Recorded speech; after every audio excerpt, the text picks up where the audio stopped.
Well, can I tell you how I come to Australia?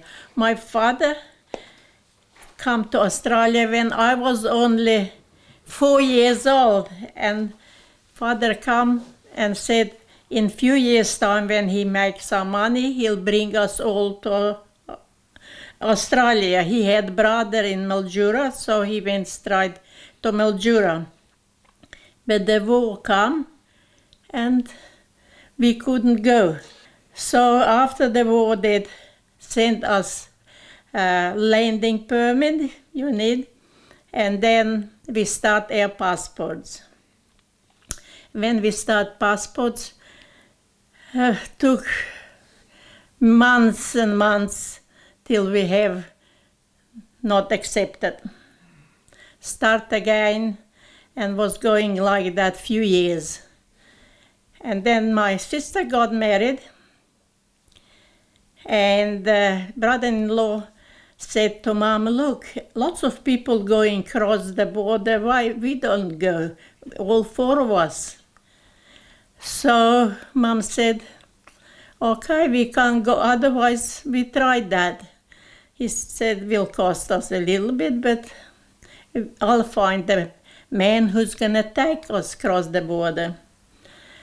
So when he was ready, we went to Slovenia and we start going to cross the border. We were already exhausted when we come to the border. And it was about midnight by that time. We start early evening. And he said, look, this is where the army going all the time, watching the border. You have to go over that, and then is a paddock, sort of like a Lucerne. He said, there is Austria.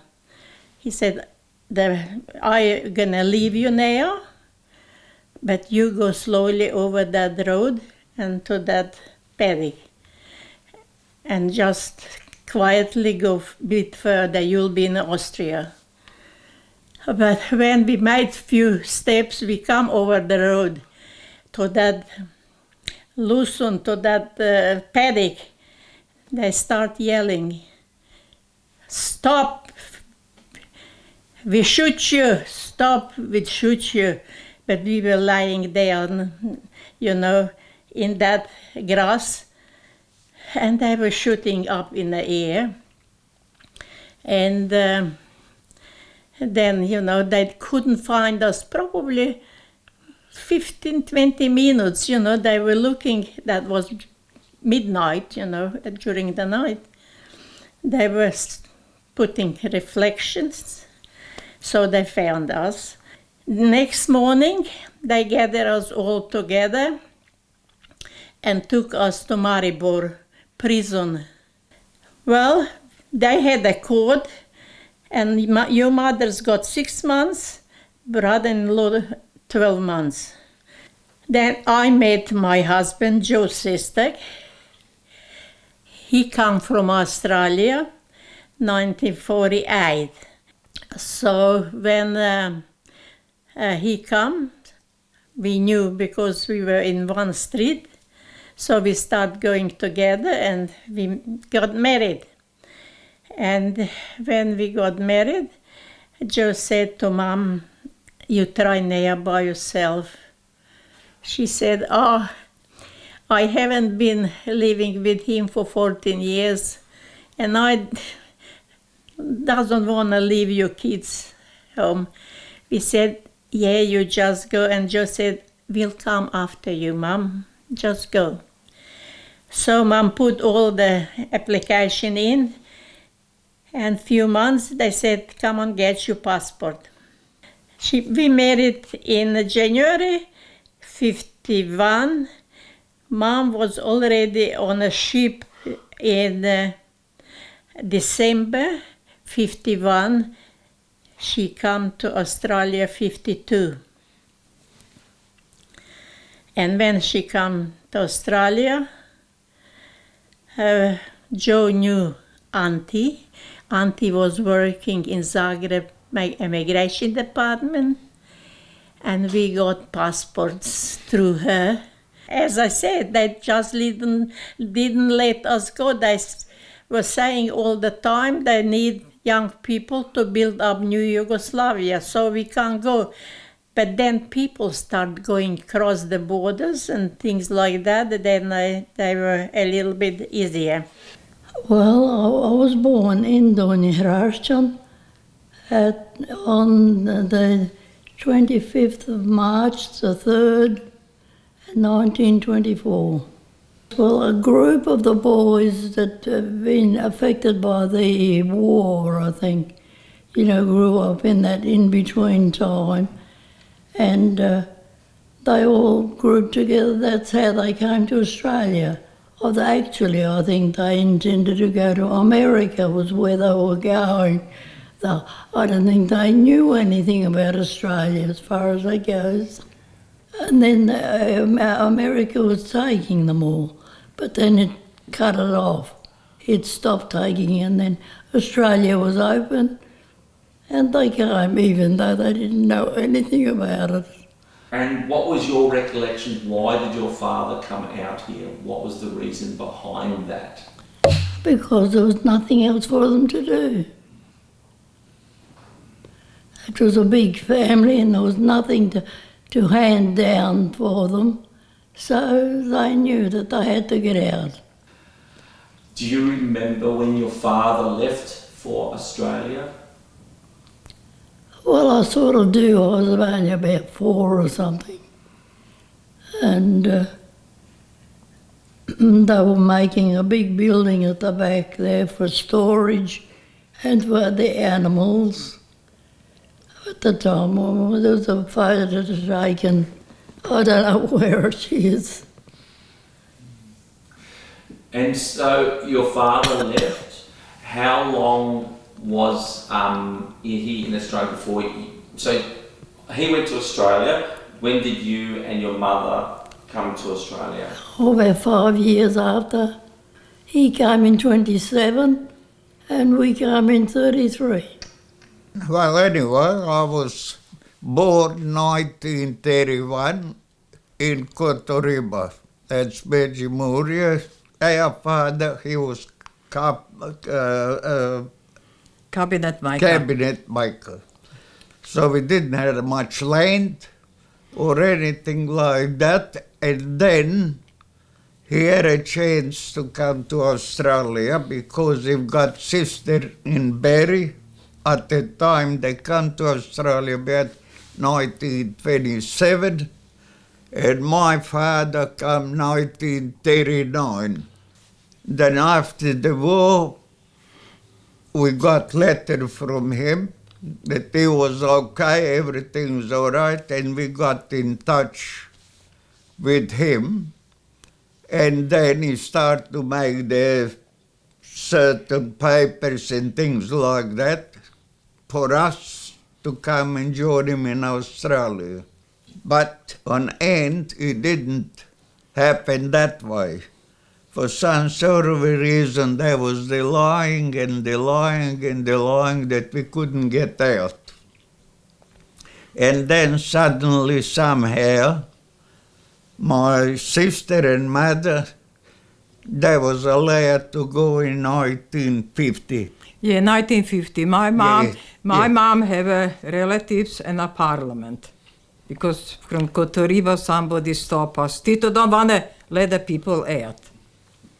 And Mom asked that fella if they're possible to help us. Because 4 years we try passport. We can't get it. Australia accept us straight away. But not from there. Anyway, Mom asked from that fella from Parliament, and few weeks after we have a passport to go. And tell me about seeing your dad for the first time. Unreal, like to say. First time, actually for 9 years. I was 5 when he left. Yeah, I not remember when he gone. Not remember at all, 5 years old. And when we come here, of course we happy. I got the passport, but they wouldn't allow me to go. because they want me to go into the army, because I was at that age. And anyway, they left in 1950. I stayed behind. And then one day, about 3 weeks before, 2 weeks actually, or 3 weeks anyway, friend of mine asked me if I want to jump the border from Yugoslavia into Austria. And I said I would be interested. Anyway, suddenly I've got the message, we're going so and so, and we was get organized because we need a fair bit of money to pay the agents to take us across. There was 3 of us. There was that friend of mine, his wife, and 2-year-old child. They said we have to cross the border line before the midnight. And before we got to the border, we have to give them all the money they was asking for. And I stay in Austria more or less in all for 6 months. I came to Australia in 1952. My mum and dad were working class, but always open door for everybody. Whoever came to our place, we were welcoming. My husband, he was born in Renmark. His parents, his father came 1924 to Australia. He came to Renmark and Riverland, and he was a labourer, and with quite a few of the Croatian men from what I understood from Donji Vidovec, Medjimurje. He went visit Croatia, and somehow or other he brought us a present too from my auntie here, and he stayed not far away from us in Ilirski Trg, which was Ilirski Square. It's a few steps away, and he came to visit us.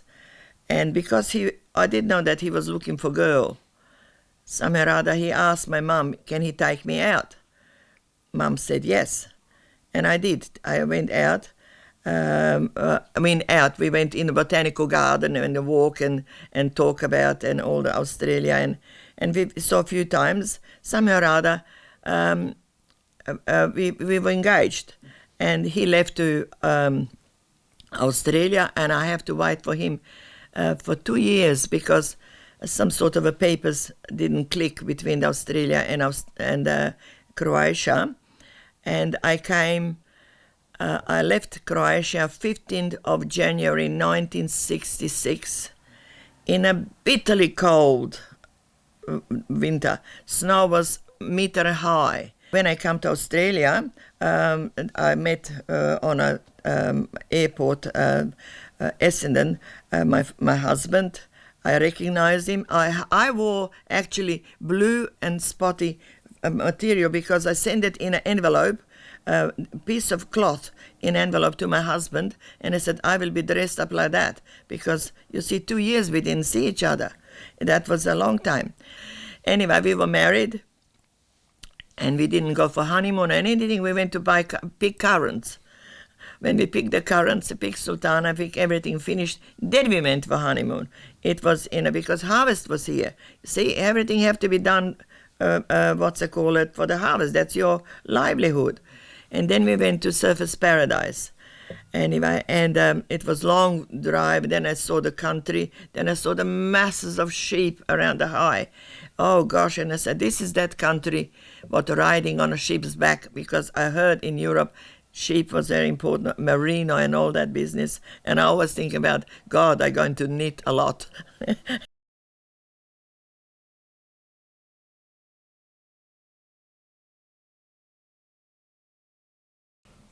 Well, I was born in Mildura in 1935. My parents were Frank and Barbara Matotic from Kotoriba in Croatia. It's near the Hungarian border. Well, my dad came in 1927. Well, he went to America first 2 times just to provide things like a bath in the house and amenities that even though he had land, he left that for someone else to work for him. But after making 2 trips to America, they closed the border and they weren't able to go there anymore, and that's when Australia became the place for migration. My grandfather was already working in the Riverland. What my dad also did, he got his youngest sister out here and sponsored her to come out here, where she then married. And in later years, he got his brother out.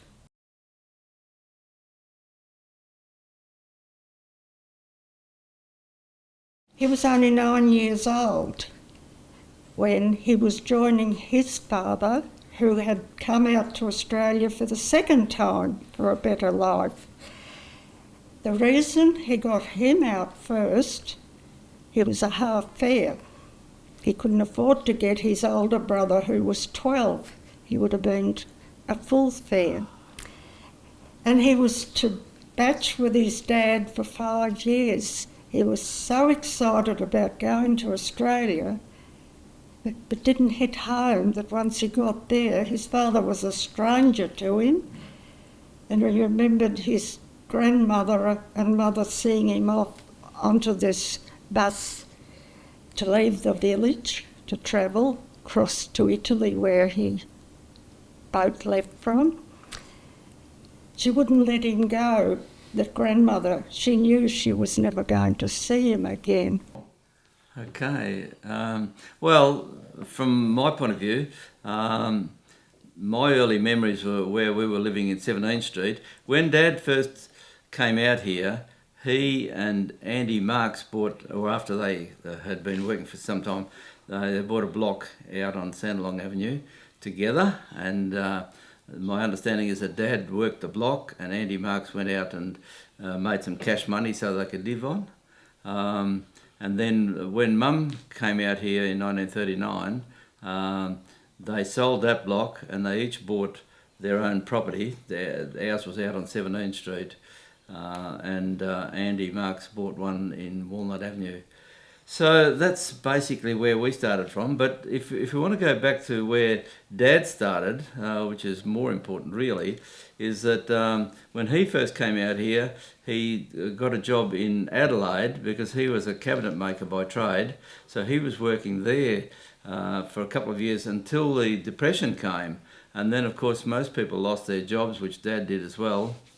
And then he, and I don't know who it was, but they both had push bikes, and they were able to then come over to the Renmark area, I guess it was, first up, or in that Riverland area. And on their way, they were working on wheat farms and that sort of thing, and they were not getting paid for it, but at least they had somewhere to live and were fed well and that sort of thing. So that's what I understand when he got to Renmark, and then eventually they also got to Mildura. So when did your dad come out to Australia? In 1927. He was 23 years old at the time. And so tell me, and you can elaborate on this, what was one of the reasons why your parents came out to Australia? Well, they all had fairly large families over there. There were, I think, 13 in Dad's, and his father, I think, he had quite a bit of land, but there still wasn't enough for everybody. And so the idea was to come out to Australia and make some good money and then go back again. That was their intention. But then, of course, because of the Depression, that didn't happen. And so eventually, they bought their properties and they just settled here and spent the rest of their lives here. Dad, he came out here when he was 16 years of age. He was sponsored by Bill's father at the time, and so he had a place to come to. He was tailor, trained as a tailor in Croatia. And when he came out, he did go and look for work as a tailor, but unfortunately, at that time, there was a bit of depression, and there was in between the two wars, and he was unable to find. So then he just become doing the labouring jobs, fruit picking, drain digging, which they did a lot of back in those days. And then he teed up with, partnered up with his cousin Matt Dolinek, who was here, and they purchased a fruit block in Orimple. He wanted to come out to Australia, because I said before, there was many of them in the family, and he wanted to go out and try for himself. And his father said, no, you've got plenty of work here, you stay home. He wasn't going to let him go. So the next step was, we'll go to Mum, and we'll try Mum. And he did, it took a while, but then Mum agreed, and she said, son, I will let you go. She says, but I know I won't see you again. He come out in 1928. So was his plans to come to look for, again, a better life? A better life, yes, that's what it was. Okay. But it wasn't a better life, it was a depression, and it was a hard one. Because a lot of his friends from the same village in Dobra went to America, Canada and South America, and they had the same problem, and they all come back home. And when he wrote and told his mother, I think his first job was pulling out these boxthorn bushes. And he said, I'll rip more clothes out than I earned. And he said, oh, Mum, he said, it's hard, He says, hard to get jobs and everything. And she says, look, don't worry, son, we'll find some money and we'll, come back home. No, he said, I made my mind to come to Australia, and he said, I'm going to go through with it. And that's what he did. No, my dad wasn't sponsored. He left one night. And how old was he when he decided to leave? 14. And so he teamed up with those people that are in that book, the signatures, and they got onto a lugger at Port Said, and off they went. And they headed out to Australia. And I think it was nearly a 10-week journey to get to Fremantle, is where they come off the boat, and there he got 10 shillings. And he stood there on the pier, he said, and what am I going to do? So he worked his way to South Australia. And he come there and he got some work. He walked out to Kingston, a farm. Chinese owned it. So he went there, lived in the shed, and the boss there, the owner, put him on this Bulldog Lands tractor.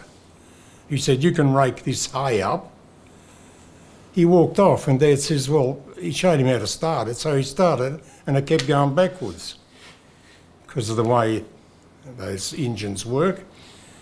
And so Dad went back to see him, and he said, oh, well, if you can't do that, he said, you're not much good here. So Dad said, oh, well, I'm going. I showed Vic the other night. As he was walking back, he was getting lost. He didn't know which way to get. It's a fair way. Somebody picked him up with a horse and cart, and they went for a few kilometres.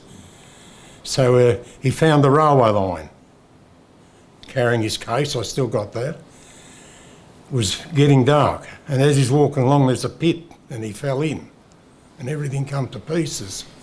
The case, all his belongings. So he had to sort all that out, and he got going again, and finally got to outside of Renmark. And that's how it all started. The attraction to the river land, because there was work there. You could pick grapes, you could prune, you could pick oranges, and there's these seasonal crops. And he used to have these little gaps in between, which you had to go and try and find work. If you never found work, what they used to do is they go fishing or they go catching rabbits. That was the in-between. Because people over there, because you've been through the hard times, you had some money, they saved money. Now they wanted to buy in South Australia, but they couldn't because they weren't naturalised.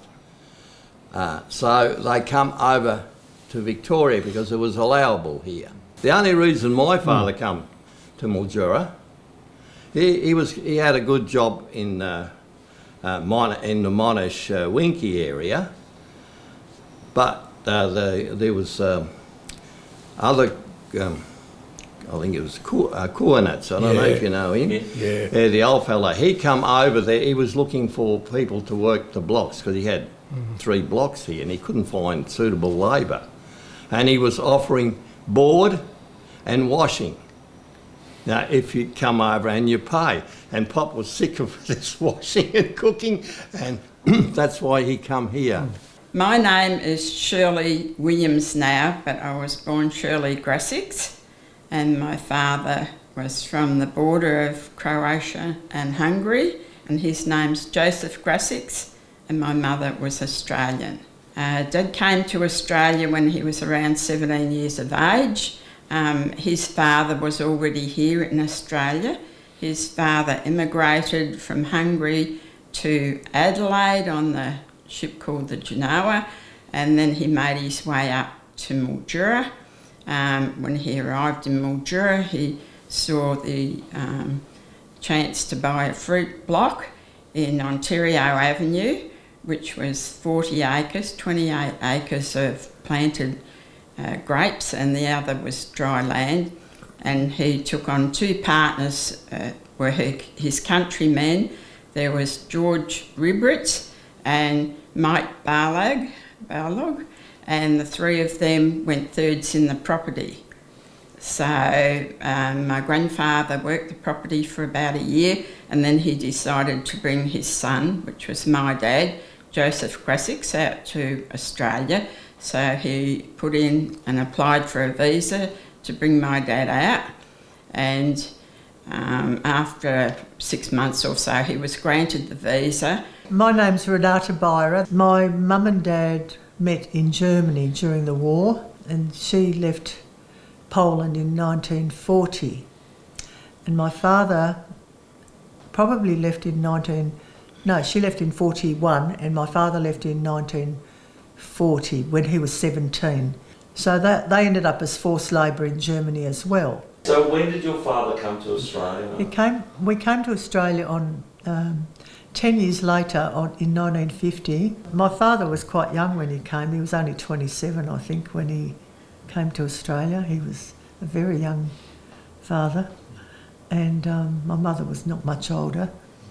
So they were young and hopeful and looking forward to the future, but my mother was very, very homesick, and she never got over that. She never got over not ever seeing her parents again. Yeah. And that was why it was so important when they came here to connect to other communities. And every single time you saw a Croatian person in the street, it was your cousin or your brother or your sister or your auntie, or in my mind, because they were the people that replaced the extended family back overseas. Yeah. And it just made you feel as though you belonged in a really large community rather than a little, one cell on your own without anybody caring about you, because they did care about you. So I'm, as I said, Aloysius Gruvek, commonly known as Lou. I'm 87 years of age. Yes, I was born in Mildura, lived at Irimple for approximately 2 years, and then Dad had a crop failure in succession, so sort of virtually, let's get out of here. But it was a big mistake he made. If he had to stay another 6 months, he'd cleaned up an orange patch that really was bearing really good crop. Pardon me. And when the new owner bought it, from the orange crop he was able to pay the property off virtually, Now if Pop had stayed there, he could have built a new house. Well, houses at that time were £500, and he still would have had money in his pocket, sort of thing. But however, circumstances proved, contrary to what they wanted, sort of thing. So then they virtually had to start all over again out at Redcliffe, so everything was just bare, and oh dear, it was disappointing.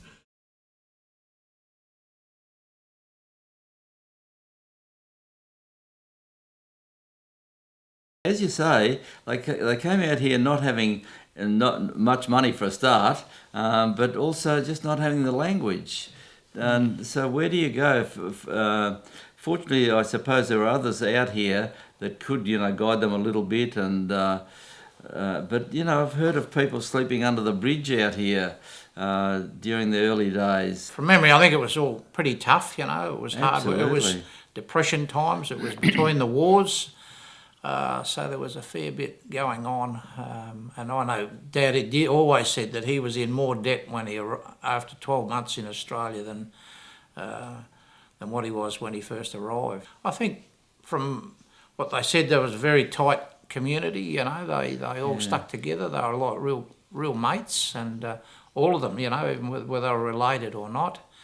My father said in South Australia there in Renmark and the Riverland, now if there was only one or two of them, you couldn't rent a house. Houses were only rent to families.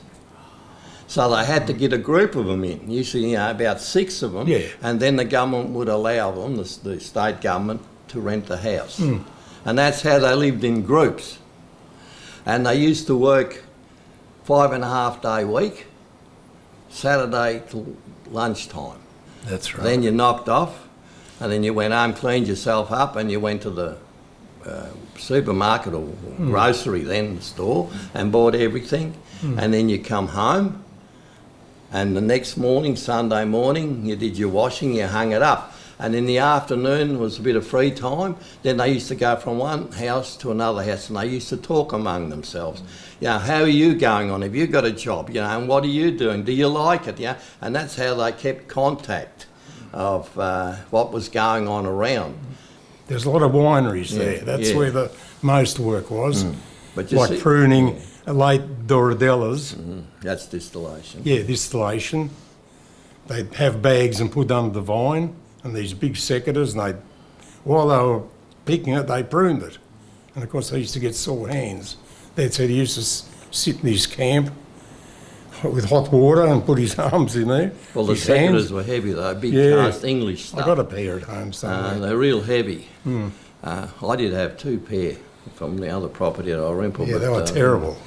Yeah, my father said no. He said, his wrist swollen up. That carpal tunnel business, And also my dad sent money home every month, like £10 or whatever.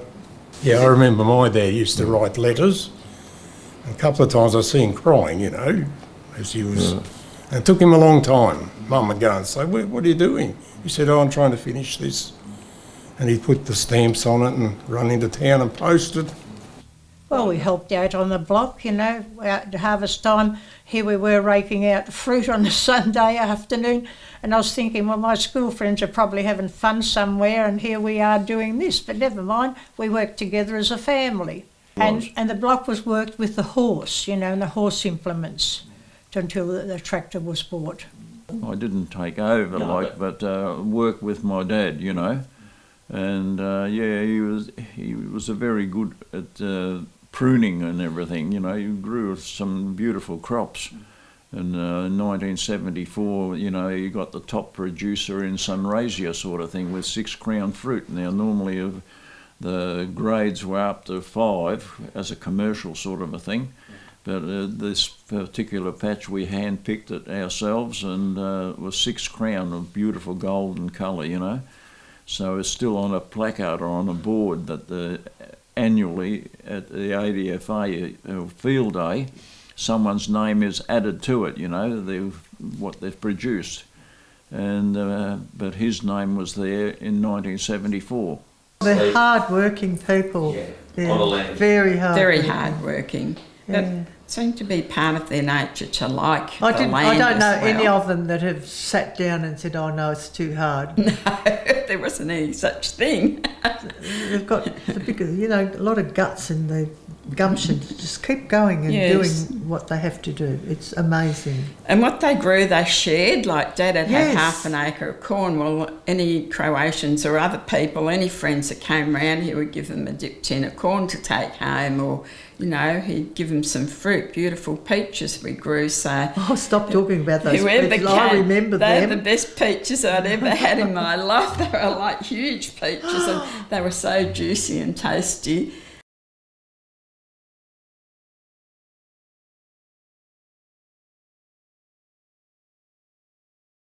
I like very much. Of course, I saw a lots of wooden houses, what we didn't have. We all had brick houses out there.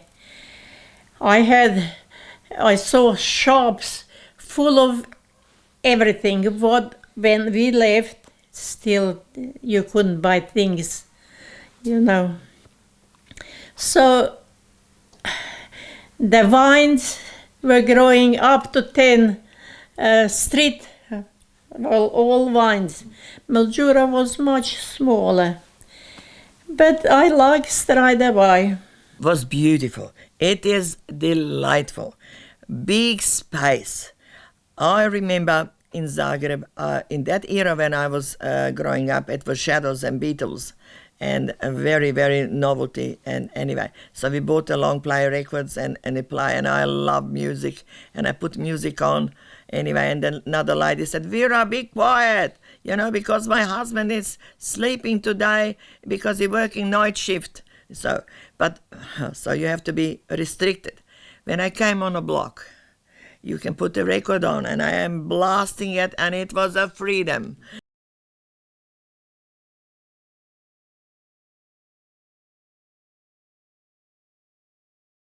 And the other thing is, when he came to Australia, he couldn't speak English, my father. You see, and that was another problem. But he learnt just by working and hearing people. That's how he learnt to speak English. He said he was on the boat. He said he was used to go out on the rail, out on the deck, you know, watch the movies. And he said, I didn't go and sit in the seats there, because the first time he did that, he said, I went down there and a family come and sat down there, and there was a girl there. She took a bit of a fancy to him. And she's trying to talk to him. He said, I couldn't talk to her. I couldn't understand what she was saying. He said he got embarrassed. So he said, when I watched the movies, he said, I went to the rail on the boat on the side, and I was watching from the back. So that was his problem, yeah, the language, until he picked it up. When did you start learning to speak English? Oh, when I went to school, I didn't understand a word. And I couldn't, and of course, at that time, there wasn't so many migrants, you know, around, and people, the children themselves, couldn't understand why I couldn't speak to them. Oh, I don't know how we learn from children, probably a little bit, from the television a little bit, because not schooling like now, you can go night classes or whatever. After that, they have, but not when we come. In our case, we learned to speak Croatian before English and went to school the same, you know, with Croatian, but we quickly picked up the English language, and in time, Mum and Dad, my grandparents, would speak to us in Croatian, and we always responded in English, and gradually they started to speak English as well with their broken English, you know.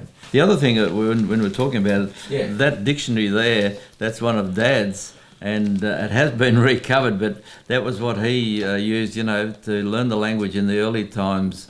And yeah, it's had a lot of use. So it's English, Croatian, English, and yeah, it served him well. And I think every migrant that came out from Croatia all had one. My dad had one, and my grandfather had one, which I've now passed on to our youngest son, who's a bit keen to learn a little of it. Yeah, so they were like the Bible.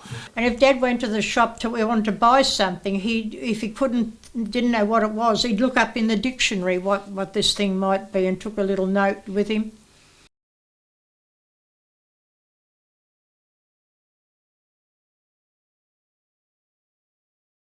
What was the purpose of the club back then? Well, because prior to that, they met in each other's homes on a Saturday night. Apparently there was a fellow with a piano accordion, and they'd all, you know, be able to have a song and dance sort of thing. And that's how they met. So as time went by, they must have decided we need our own place. After the Irimple, of course, yeah. Mum and Dad were extremely involved with the Yugoslav Hall, as it was known back then, and Dad got involved with the committees and all that sort of thing, and they would run a dance on a regular basis, and the hall would be absolutely packed, you know, with Croatians and a lot of other people came along, you know, from other nationalities and Australians, and yeah, particularly the Dutch. Remember, yeah, they were there. Yeah, the Dutch, yeah, and it was certainly very, very well patronised, and then years, you know, it was an old hall that was made of corrugated iron, as they did in those days, and then Dad, at the time when he was president, they decided it was just about 53 years ago, I think they decided to pick the hall up and turn it to the position it is in now, parallel with Deakin Avenue, and extended the kitchen and the hall itself, and that's where it sits today, you know. But Dad was certainly very community-minded. He also ran the Croatian radio show of a Sunday night on the local community radio. I think it ran for an hour, and that went for quite a number of years, which was very well received by the community in general. And also he started classes at the Mildura High School, or Mildura Secondary College as it's known now, and he was teaching people to speak Croatian back there, and he did that for a while until he became ill and was not able to continue on with that. Coming to Medjimurje Club, it was lovely. You can hear the people, you can smell from kitchen, the lady was cooking anyway, and it was interesting. It was very old, sort of like a shed, because they just start building up, you know, their community and their venue, you know, because everything have to start from something. And then 1 year they asked me to be vice president of the Medjimurje Club, which was John Pongrac was a president, and I was his vice president. But unfortunately, John Pongrac died, so I have to take the place for him. Anyway, and then after that year was the next year election, they elected me rightly to be a president. So then I was president of the Medjimurje Club for a number of years. And what does it mean to you to be a part of the club? What does it mean to you? Well, it means a lot. It's a connection. Yeah, that's about probably what it is. You sort of feel that you're not isolated, you know. You live your life, and always look forward to going. I've learnt a lot of things since I've been going to the Croatian club lunches and so forth, because our parents never really spoke all that much about their country. No. They would mention it, and of course Dad had lots of friends over that were Croatian, but as far as talking about their country when they left, you never really heard a lot about it. So I'm learning a lot of things now I didn't know before. I love sitting there with all the ladies or gentlemen and listening to their stories. They're really, really uplifting. There's no sad sacks amongst them. You know, I said to one of them, I went to the table where the oldest of the old ladies sits, and I said to them, I want to be like you when I grow up. When I grow up. Because they're such goers, you know, that they milk their life, the joy and fun out of life every day, instead of sitting down and being sad, being morose and miserable and or carping about someone else. They're just beautiful people to be with, really they are. My name is Emily. I was born in China. I met Adam Zinich through a friend in Mildura. Due to my poor English, we were only able to communicate through a computer. A few months later, I invited Adam to meet me in China because it was difficult for me to obtain a visa to Australia. A few months later, we got married in 2013. I've been living with him in Mildura. In 2013, Adam and we went to Croatia to visit his family and friends there. I loved Croatia because it is a very beautiful country and the people are very friendly. I first attended the Croatian club function for Christmas 2014. My husband was already a member of a club, and he knew well other members. He introduced me to his friends and other people. I was very touched how kind and welcoming everybody was towards me. I also enjoy food and especially a lot of cake. I also introduced some of my local Chinese friends to Croatia club. In February, my Chinese friend, we together cook Chinese food for celebrate Chinese New Year with Croatian club members together. Frank wrote some books about the club and how it formed. Yeah, he did. He became a historian. He couldn't help himself. He had to write something down for somebody, although he wasn't educated as it was. So he did what he could.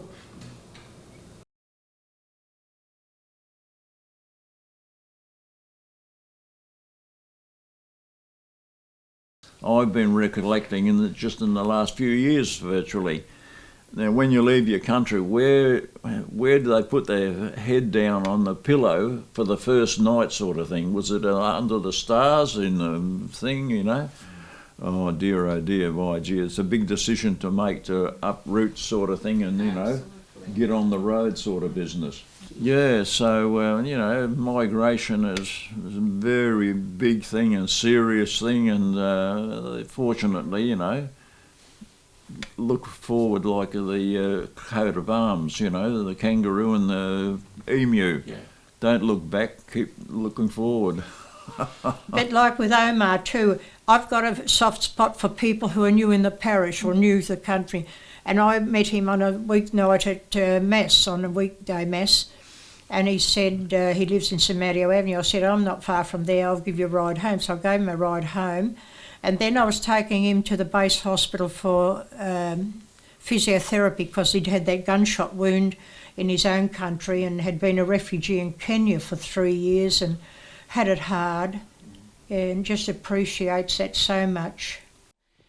My name is Sinfonso Nimana Omer, but preferred to be called Omer. And I born in Burundi, and in the part of South Burundi. And I grew up there. I did my studies, primary school, secondary school, and the university. So on that time was very worse. So I prefer to flee my country, and I went through Rwanda and Uganda, and I arrived in a refugee camp in Kenya, where I spent 3 years. So I arrived here in Australia in 2018. Yeah, I attended the church, the Sacred Heart Parish Mildura, and I meet also good friend there from the church, and one of the friends from the church is a Croatian, Mary Grevich, and she didn't even ask me. She went to introduce me to the Croatian club, and she told me, Omet, could you join us to attend the lunch in our club, the Croatian club? I said, well, yes. And I attended the first time, and was very, very beautiful. They warmly welcomed me and talking with me, and there was a chance to practice my English because Yeah, all the time I meet the people was the opportunity to talk, to make me confident, to make a conversation in English. Yeah, the first time really I have been impressed how the Croatian people welcomed me. I'm African and they are Croatian. How they can let me join them? Yeah, I was feeling very blessed to see they have me in their club.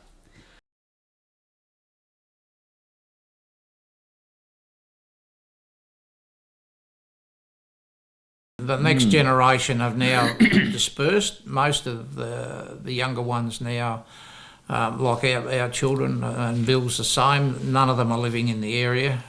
We've got one son here, but so there's not that community thing anymore. They're sort of inclined to be with their partners more, even though they come to visit us. It's we've become Australianised, so to speak, and so it's there are still a few of the oldies there, and sadly down the track, I'm afraid it'll just disappear. Yeah, unfortunately. Yeah, we're fortunate that our children have all been over there, and they do keep in touch with what is like our second cousins, I suppose they are. So to them they might be third cousins or whatever, but they get on, fortunately, on their computers. They can get onto, I don't know whether they get on Zoom, but they do always recognise birthdays, and they'll have chats and things like that. Yeah, and one of the things too that is apparent to me is that the language is dying out because subsequent generations have not learned how to speak the language. But so the culture, the Croatian culture, is only going to remain in the history books, really, for people to look back on and see what was, and some of those practices are going to die out, aren't they, as generations unfold from one generation to another. Yes, well, we only had this one daughter, and she proved to be a real good citizen and good child, very happy. And when she qualified as a winemaker, she went overseas, and she'd been, in numerous countries. She's been to New Zealand about 3 times and been to California about 2 or 3 times, and doing the vintage in Italy and South America, and she's had about 3 stints in New Zealand, and quite thrilled about the whole thing. I think Mary might have mentioned earlier, because of this proposed union with the European Union, she took out this citizenship sort of thing, and pardon me, and she was thinking that she might be able to get a job more easily if she has this citizenship.